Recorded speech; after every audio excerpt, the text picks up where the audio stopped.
Mi experiencia remota en enseñanza la tuve, digamos, en dos asignaturas principalmente. Análisis matemático 3, que es del profesorado de la licenciatura en matemática, de tercer y cuarto año. O sea, tercero de licenciatura y cuarto de profesorado. Son unos 25 alumnos. Y en un taller de problemas, que es de profesorado en matemática, que son 15 alumnos. Bueno, en análisis matemático 3 son dos profesores, un profesor responsable y yo soy el profesor auxiliar. Y en el taller de problemas somos dos profesores, pero al ser la modalidad taller damos en simultáneo las clases, no está dividido en teoría y práctica. Y bueno, después tuve una experiencia en la asignatura cálculo numérico de tomar un examen final, que también, bueno, como no voy a tener tiempo de todo, decidí comentarles un poco cómo fue la historia de trabajo en análisis matemático 3, porque es una materia más tradicional, digamos, y un formato más tradicional, y a lo mejor hay más cosas que se puedan sacar como aprendizaje, digamos, para que sea más útil para el resto, ¿no? Bueno, después, ¿cómo se fue dando la cosa? Recuerden que hubo una semana de clases presenciales, ahí conocimos a los alumnos, armamos un grupo de WhatsApp para intercambiar información. Y bueno, después cuando no se retoman las clases, decidimos armar un classroom la semana posterior a esa de exámenes que no se tomaron. Y bueno, entonces lo que hice primero fue seleccionar 3 ejercicios de la guía que ya tenía prevista darles, y las puse en el Classroom y pedí en lo que se llama el tablón del Classroom, que sería como una parte central, y la idea era que ellos subieran el ejercicio, comentaran y que revisemos estos ejercicios en la primera clase virtual. La primera clase virtual fue en el chat del tablón del Classroom, digamos. Bueno, esto no fue muy... Si bien yo quedé bastante contento porque hubo mucha participación de los alumnos, el chat del Classroom tiene muchas limitaciones. No sé, por ejemplo, cuesta mucho compartir imágenes, tiene limitaciones. Bien. Entonces, en un segundo momento que duró unas 3 semanas, decidí combinar todo para la parte práctica, ¿no? Darles que ellos trabajen en el Classroom durante la semana, pero como una cuestión optativa, y que las clases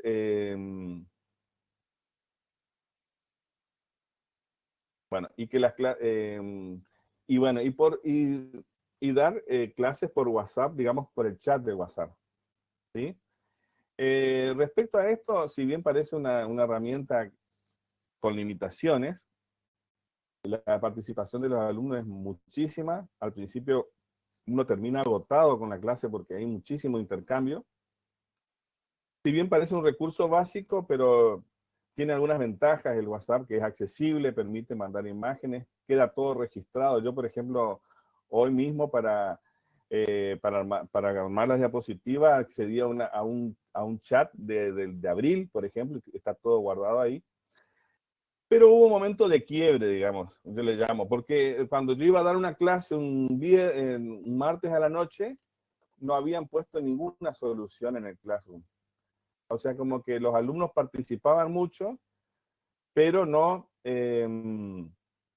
los alumnos participaban, pero no, a la hora veía que estaban como una postura un poco pasiva desde la actividad, digamos. Estaban esperando que uno sea el que les dé las cosas. ¿Me escuchan bien, no? Yo sigo entonces, pues, yo estoy viendo la diapositiva nomás. Bueno, entonces, en un momento decidí, digamos, hablando con el profe de teoría y demás, un nuevo acuerdo con los alumnos. Y yo les dije que para regularizar iba a haber una actividad semanal obligatoria que tiene estas características. porque el formato anterior al formato tradicional son los dos parciales, digamos, los dos parciales con sus recuperatorios. Entonces incorporo esta actividad semanal obligatoria que pasa a ser obligatoria. El seguimiento que no depende, o sea, tiene algunas características esto. El seguimiento que no depende de un solo examen, obliga a los alumnos a seguir la asignatura, permite evaluar con otro tipo de consignas, ahora voy a tratar de explicar un poquito esto, y la lógica es dedicarle tiempo y esforzarse, o sea, para aprobar esta actividad obligatoria no hacía tanto hincapié en que esté bien resuelta, sino que se note que le dedicaron tiempo y que intentaron hacer el ejercicio. Bueno, entonces tenía que participar de esta actividad obligatoria, que se la sube al Classroom, ¿no es cierto? Y cada uno tiene un tiempo para resolverle y subir la actividad. Participar en las clases virtuales, obviamente, la aprobación de los parciales, íbamos a ver cómo, en ese momento le dije que iba a haber parciales, pero íbamos a ver cómo hacíamos. Y la regularización de la materia iba a ser de manera virtual al finalizar el cuatrimestre. O sea que yo les dije que si trabajaban, que si se ponían las pilas, digamos, iban a poder regularizar la materia al finalizar el cuatrimestre, y esto valoraron mucho los alumnos. Bueno, la comparación de esquemas, yo les quiero, a ver si me interesa poder transmitir el esquema que yo seguía para trabajar con los alumnos.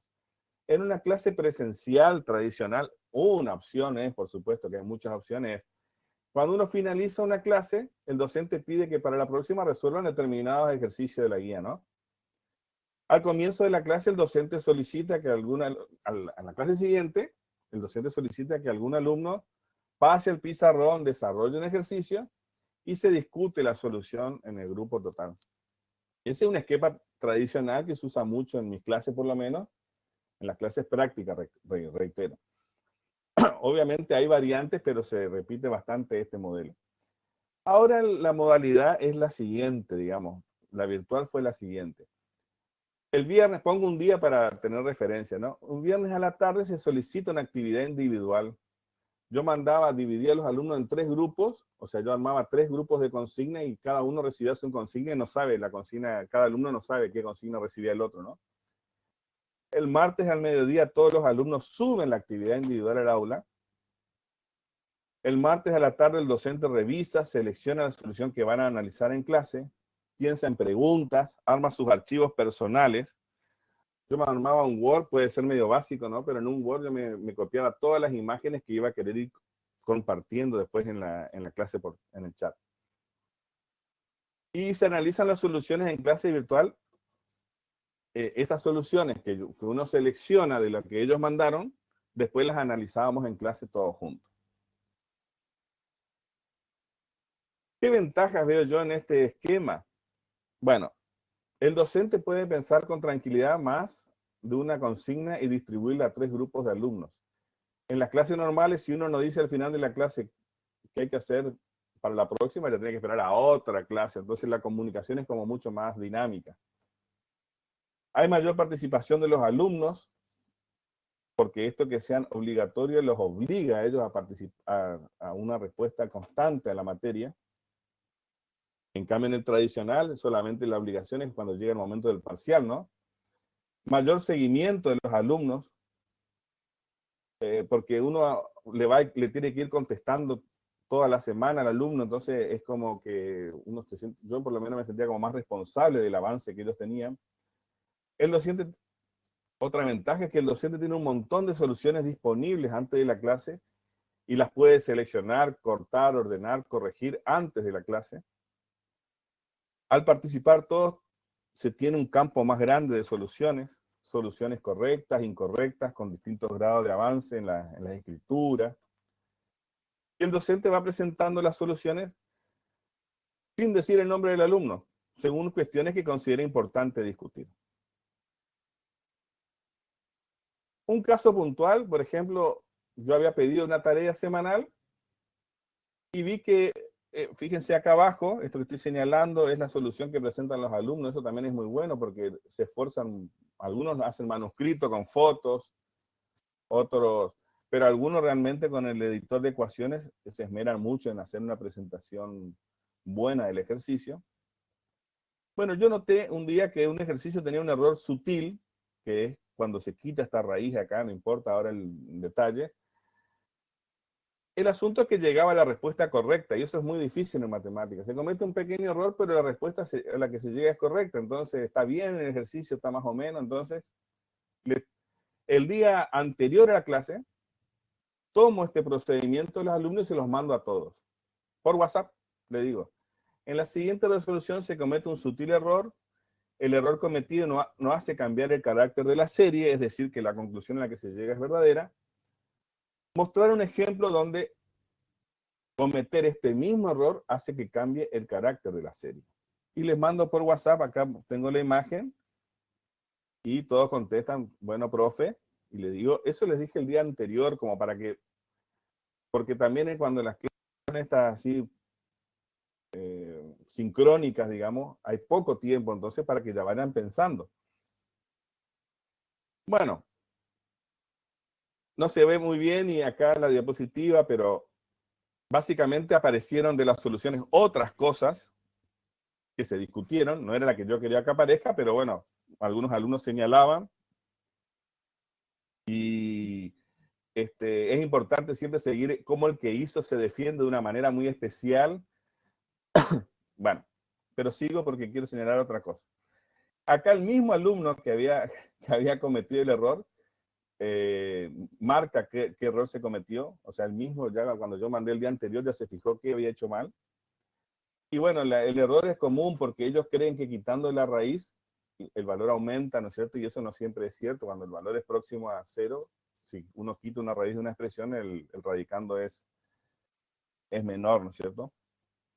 O sea que aparecen cuestiones a veces que a esta altura de la carrera aparecen superadas y aparecen, ¿no es cierto? Es muy útil esto de contestar. Bueno, sigo porque me interesa marcar. Espera, acá. Bueno. Y después, lo interesante es que al avisar el día anterior, bueno, fíjense que son esas cosas que nos juegan una mala pasada, porque siempre pensamos las raíces números grandes, bueno, ¿verdad? Y cuando alguien buscó un ejemplo donde usar esa propiedad errónea, sea fatal, le puse yo entre comillas, y enseguida dos alumnas presentan, como yo se los pedí el día anterior, presentan dos ejemplos muy bien pensados, digamos, de series donde cometer ese error hace que cambie el carácter de la serie.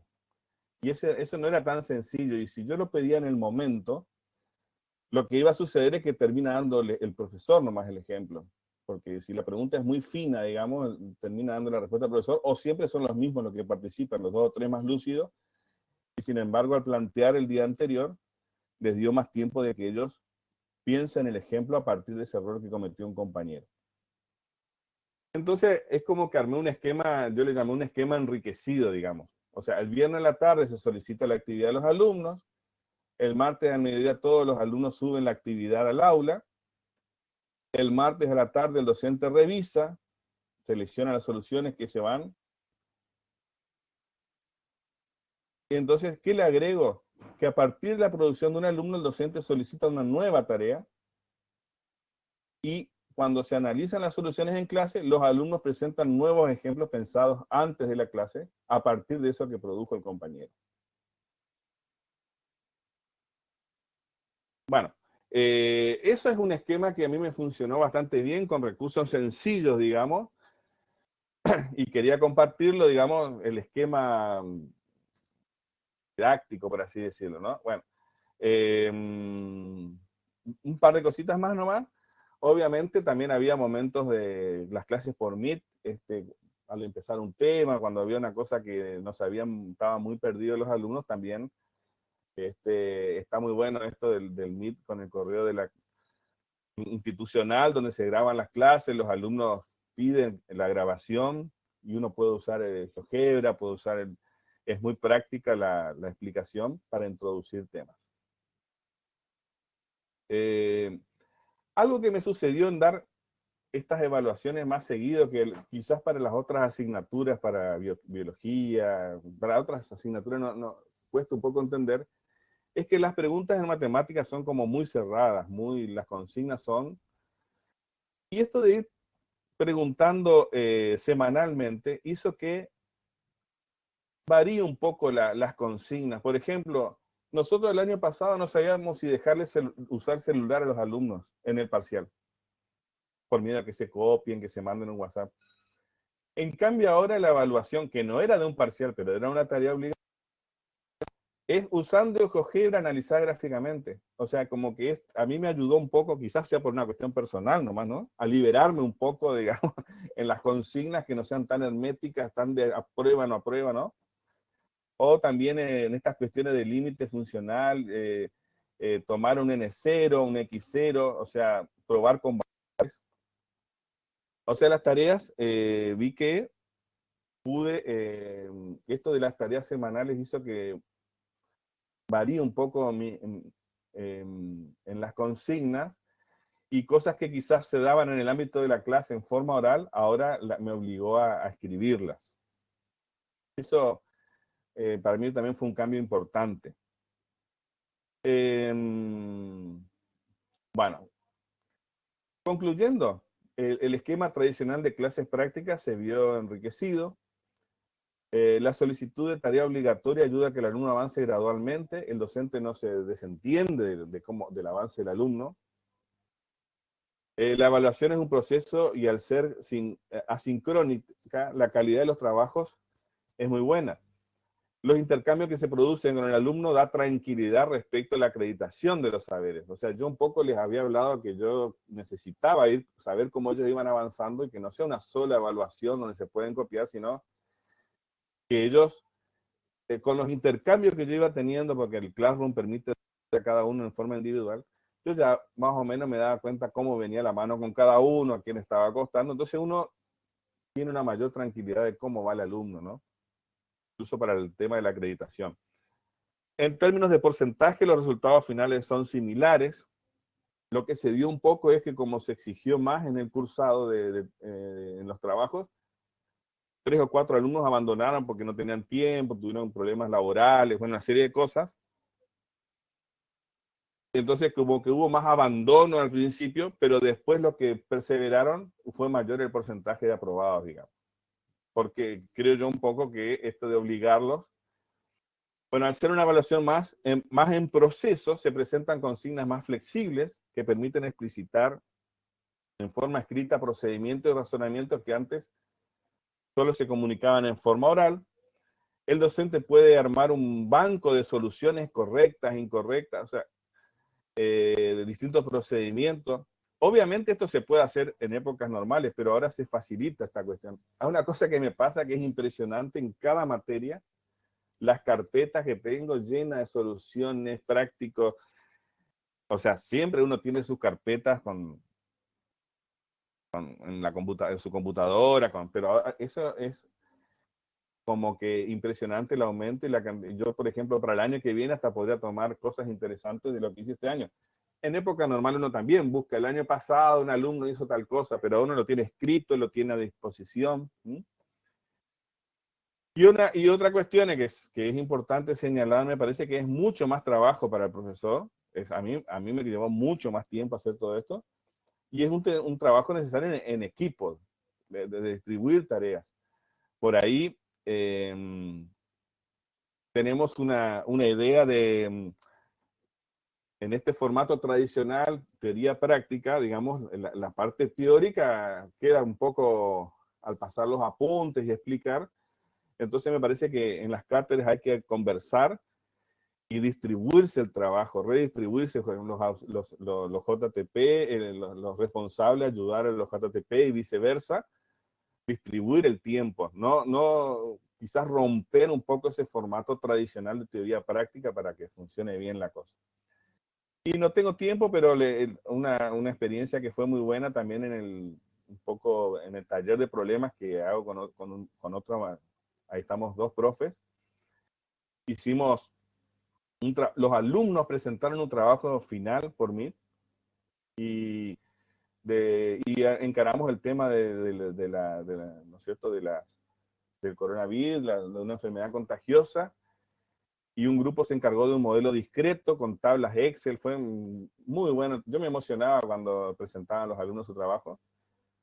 Después otro grupo analizó un poco de lo discreto a lo continuo, y un tercer grupo el tratamiento continuo de estas de ecuaciones diferenciales, ¿no? Que estudian la evolución de estas enfermedades. Fue un trabajo también, pero bueno, quería contarlo porque es de otra materia, pero como es un taller, tiene más flexibilidad, y estuvo buenísimo porque cada grupo al final tuvimos como 4 clases, así 5, y después cada grupo preparó un trabajo final y lo presentó, y realmente se lucieron los alumnos en los avances que hicieron, y bueno, quería también comentarles, pero la primera parte era referida al desarrollo de más de una materia con un formato más tradicional. Bueno, eso nomás es más o menos lo que les quería comentar.